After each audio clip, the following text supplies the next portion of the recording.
بسم اللہ الرحمن الرحیم۔ شروع کرتا ہوں اس پاک پروردگار کے نام سے جس کے قبضے میں ہم سب کی جان ہے۔ حضرت ابوبکر صدیق رضی اللہ تعالیٰ عنہ کی بہادری۔ حضرت علی رضی اللہ تعالیٰ عنہ نے فرمایا، اے لوگو، مجھے بتاؤ لوگوں میں سب سے زیادہ بہادر کون ہے؟ لوگوں نے کہا، اے امیر المومنین، آپ ہیں۔ حضرت علی رضی اللہ تعالیٰ عنہ نے فرمایا کہ میں جس دشمن کے مقابلے کے لیے نکلا ہوں اس سے میں نے اپنا حق پورا لیا ہے، یعنی ہمیشہ اپنے دشمن کو شکست دی ہے۔ میں پورا بہادر نہیں ہوں، لیکن تم مجھے بتاؤ کہ لوگوں میں سب سے زیادہ بہادر کون ہے؟ لوگوں نے کہا کہ پھر ہم تو نہیں جانتے، آپ ہی بتائیں کہ کون ہے؟ انہوں نے کہا کہ وہ حضرت ابوبکر صدیق رضی اللہ تعالی عنہ ہیں۔ چنانچہ جنگ بدر کے موقع پر جب ہم نے رسول اللہ صلی اللہ علیہ وسلم کے لیے چھپر بنایا تو ہم نے کہا کہ کون حضور صلی اللہ علیہ وسلم کے ساتھ رہے گا تاکہ کوئی مشرک آپ کی طرف نہ آ سکے۔ اللہ کی قسم، اس وقت کوئی بھی حضور صلی اللہ علیہ وسلم کے ساتھ رہنے کی ہمت نہ کر سکا۔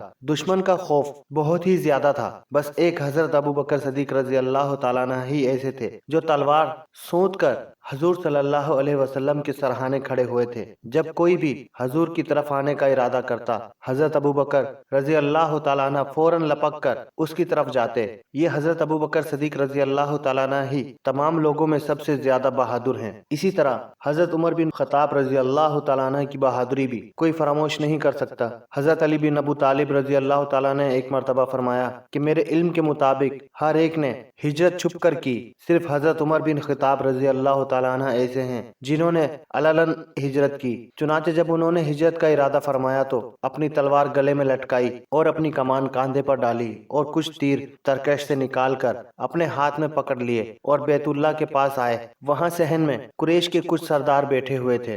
حضرت عمر رضی اللہ تعالیٰ عنہ نے بیت اللہ کے ساتھ چکر لگائے، پھر مقام ابراہیم کے پاس جا کر 2 رکعت نماز پڑھی، پھر مشرکین کی ایک ایک ٹولی کے پاس آئے اور فرمایا، یہ تمام چہرے بد شکل ہو جائیں۔ جو آدمی یہ چاہتا ہے کہ اس کی ماں اس سے ہاتھ دھو بیٹھے اور اس کی اولاد یتیم ہو جائے اور اس کی بیوی بیوہ ہو جائے، وہ مجھ سے اس وادی کی پرلی جانب آ کر ملے۔ پھر آپ وہاں سے چل پڑے، ایک بھی آپ کے پیچھے نہ آ سکا۔